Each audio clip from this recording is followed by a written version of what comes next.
You can correct your kid and still lose their heart. Discipline without relationship is just compliance until you turn around onto the next thing. Today I'm talking about correction versus connection. You can't teach peace through chaos, and love leads with truth and tenderness, not with yelling. Have you ever noticed how fast we react when our kids push our buttons?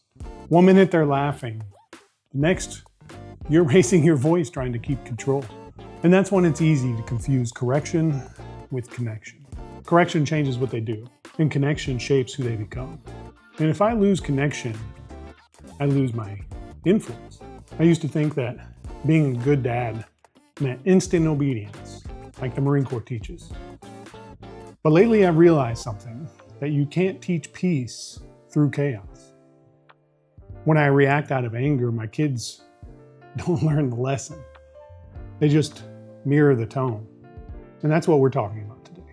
How truth and tenderness can live in the same sentence, and what it looks like when discipline leads with love. Have you ever heard your own voice and think, man, that's not the dad I want to be? Yeah. I'm in the same boat, man. You see, God doesn't raise his voice. He raises his kids. Come on, let's get in the iceberg.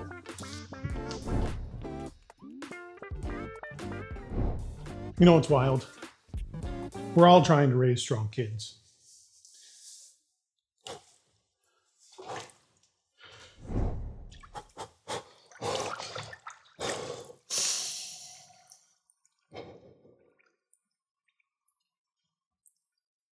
But half the time, the way that we discipline just makes them scared or soft.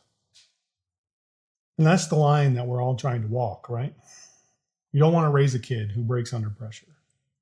But you also don't want to be the reason they flinch when you speak. So I've been thinking, maybe it's not about getting easier. It's about getting intentional. Because strength without love breaks people. But love without strength doesn't build them either. Time to find that balance.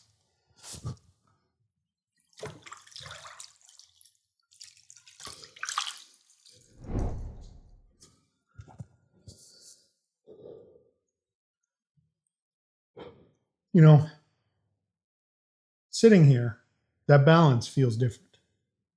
Because as dads, we carry this weight to raise kids who are strong enough to stand on their own, but also gentle enough to lead with love. And honestly, that's hard. Because everything in us says, be tough, be firm. Don't let them slip. But the reality of it is, you can't build strength out of fear, only out of trust. Right at the gym, you trust the bars, the machines, and everything else to hold the weight. And you trust your knowledge of body mechanics to do the exercises without getting hurt. If it's that easy to understand on our part, why do we struggle in other areas, like as a dad or as a husband? Maybe it's because the weight we're holding now isn't just physical. It's emotional. It's the weight of a legacy. Hebrews 12 says, God disciplines us for our good, so that we may share in his holiness. And if you think about that verse, really think about it, it means God's discipline is relational, not reactional. He's not correcting us to control us. He's correcting us to connect with us. He wants to share something with us, not take it away from us. And when I read that next to Ephesians chapter 6, verse 4, where it says, Fathers, don't provoke your children to anger, but raise them up in the discipline and the instruction of the Lord. I realized something. God never sacrifices truth for tenderness. And he never sacrifices tenderness for truth. He holds on to both at the same time. And I've been tossing that thought around for a while now. Mainly because the other day I came home from work and asked my wife how the school day was with the boys.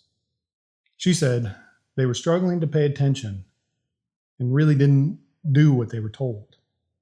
See, it's important for her and I to talk about this because we're homeschooling. And we need to make sure that they stay on track.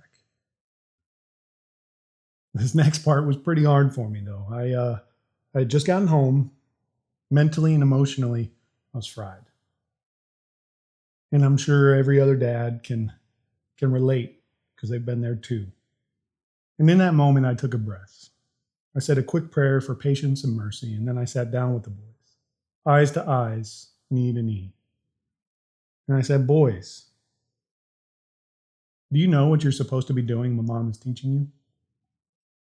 They both replied, listening, learning, and doing what she says. So I asked them, why didn't you do it then? They admitted that they were bored and really just didn't want to. So calmly, I explained to them the difference between school and homeschool and why learning matters and how it helps them in so many ways. I explained it to them in ways that they can understand. And then I checked to make sure that they understood it. And then afterwards, I asked them what they should have done instead. And they both said we should have told mom what the problem was instead of being turds. And when they said that to me, I realized that was it. That was the win. Because the next day I came home and they crushed it. They caught up on everything they had missed, did their work for the day, and even went further. Not because they were scared of losing something, because they understood the reason and why it mattered. Now look, there were still consequences. They didn't get to play Mario Kart that night. They got a movie night instead. But the takeaway that I learned was this. When I stopped reacting and started connecting, discipline actually worked. It leveled the ground between us. We both knew what was important, and the next day, they proved it.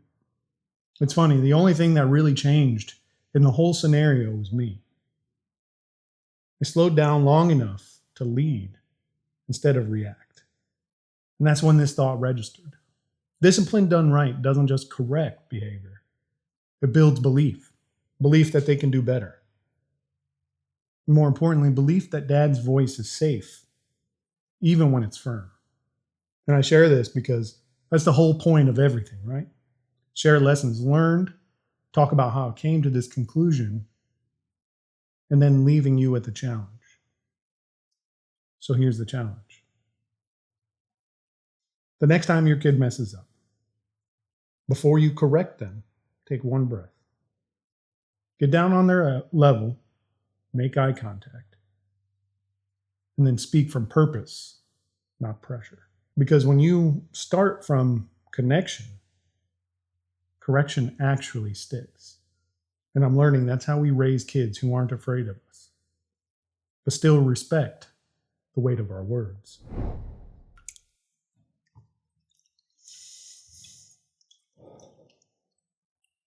Truth and tenderness, strength and love. That's the balance to maintain.